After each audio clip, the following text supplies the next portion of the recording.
Bakunzi kandi inshuti ba televiziyo yacu haha ubwenge TV, twongeye kubasuhuza.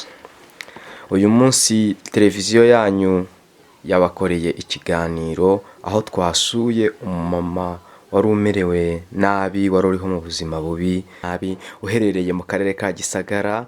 Twaramusuye rero tumugeraho nyuma y'aho abagira neza batangiye kumufasha. Uyu munsi nibwo ibikorwa byo kumufasha byatangiye. Umunyamakuru w'ikinyamakuru cyacu yamwegereye, baraganira ndetse agerageza no kumubwira byinshi bigize ubuzima bwe.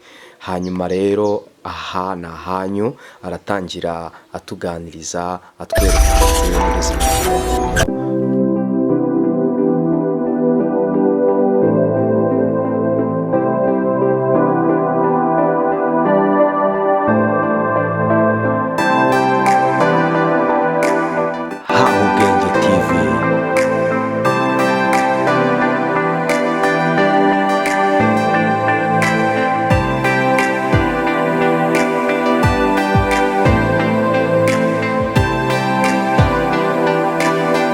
Ngaho bimbwire.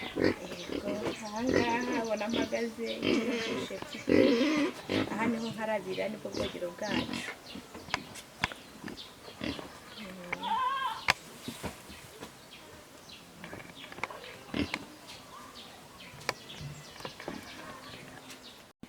Twagiye. Ahangaha mpagaze hano muri salo, dutebe n'utu n'akameza, hanyuma n'ibishyimbo nejeje birana.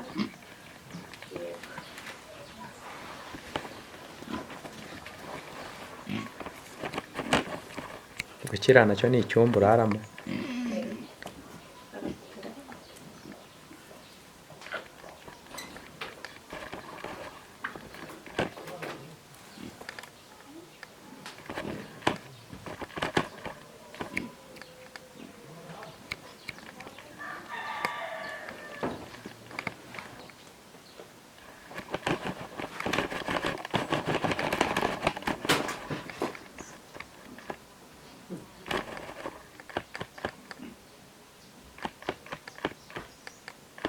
Ara ni kimwe n'umucyo mbakije.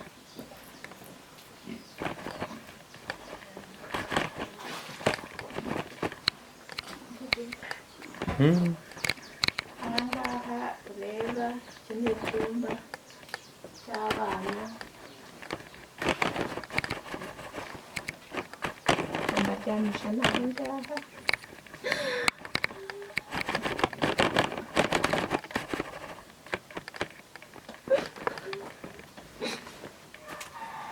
Uburiri bw'abana banjye ni ubu ngubu.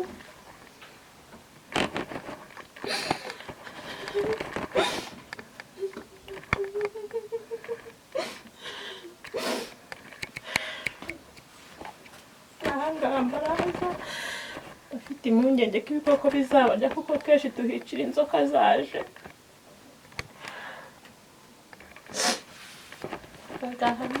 Ubu ni ubu buzima. N'ahangaha mba iyo imvura iguye mba afite ubwoba ko ibi bitafari biduhubukaho, kuko urabona ntabwo bifashe. Arubatse ngeze hagati birananira nyine, n'izi mbaraga nari mfite.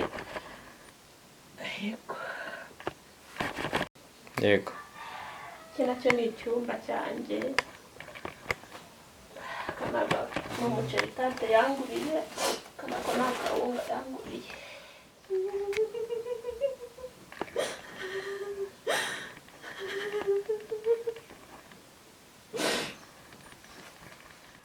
Tunganira Imana ubudasiba, yuhora uyisenga kandi uyumvire, yubana n'abayo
mukomeze kugira umutima utabara, mufashe abababaye, mubasure, mubagezeho abadafite ibyo kurya, mubibahe, kuko ubuzima muri iyi si burakomeye.